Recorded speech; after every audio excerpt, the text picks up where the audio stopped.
वैदू समाजाचा पहिला नगरसेवक दिलीप देशमुख यांचा वाडीत इतिहास. बातमी नांदेड कंधार. 50 वर्षांचा वनवास संपला.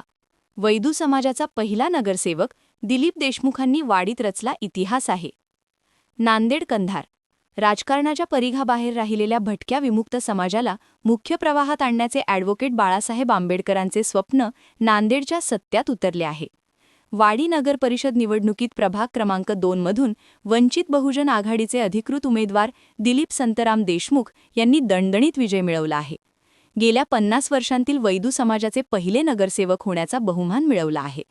आदरणीय बाळासाहेब आंबेडकरांनी आमच्यासारख्या भटक्या समाजातील सामान्य कार्यकर्त्यावर विश्वास ठेवून तिकीट दिले. त्यांनी खऱ्या अर्थाने उपेक्षित समाजाला न्याय दिला आहे, असे दिलीप संतराम देशमुख म्हणाले. समता न्यूज मराठीसाठी निवडणूक वार्तांकन नांदेड वार्ता. आमच्या म्हणजे वैदू समाजाने आज ऐक्य म्हणजे दाखवून मला निवडून दिल्याबद्दल त्यांना मी आभार व्यक्त करतो. कारण की आमचा समाज आतापर्यंत कधी ऐक्य झाले नाहीये. आज त्यांनी माझ्यावर जे विश्वास दाखविलाय त्यासम त्यांना कायम माझ्यावर विश्वास ठेवा म्हणून सांगणार आहे. कारण मी त्यांच्या विश्वासाला घात करणार नाहीये. मी आजले आनंदी आहे की आमचा समाज माझ्यासाठी ऐक्य झालाय. त्याच्यामुळे मी खूप आनंद म्हणजे मनामध्ये आनंद एवढा आहे की तुम्हाला व्यक्त सांगू शकत नाही की आमच्या समाजाने आज काय केलंय.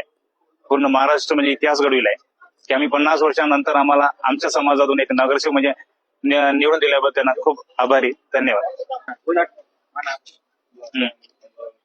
मला म्हणजे आतापर्यंत आमच्या समाजाला कधी म्हणजे कुठल्या पक्षाने आम्हाला तिकीट दिले नाही. ते बाळासाहेब आंबेडकर यांच्या आशीर्वादाने आमच्या या भटक्या समाजाला त्यांच्याकडून आम्हाला तिकीट दिलंय. त्या तिकीटचा सार्थ करून मी निवडून आलोय. त्यामुळे मी बाबासाहेब आंबेडकरांना मी खूप आभार व्यक्त करतो, त्यांना आभार मानतो.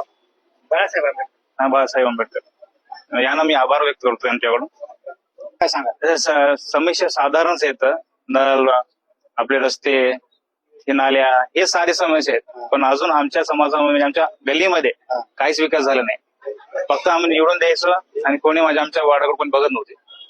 तर हे समाजाने आमचं ऐक्य दाखवून आज मला निवडून दिलंय. त्याचं कारण असं आहे की कुठल्याच पक्षाने म्हणजे कुठल्या दुसऱ्या उमेदवारांना आमच्या समाजाकडे बघितलं सुद्धा नाही. आम्ही फक्त वोटिंग मशीन म्हणून आम्ही चालवायचो. आज ते आम्ही तोडून टाकलोय. आज समाज आमचा ऐक्य झालाय.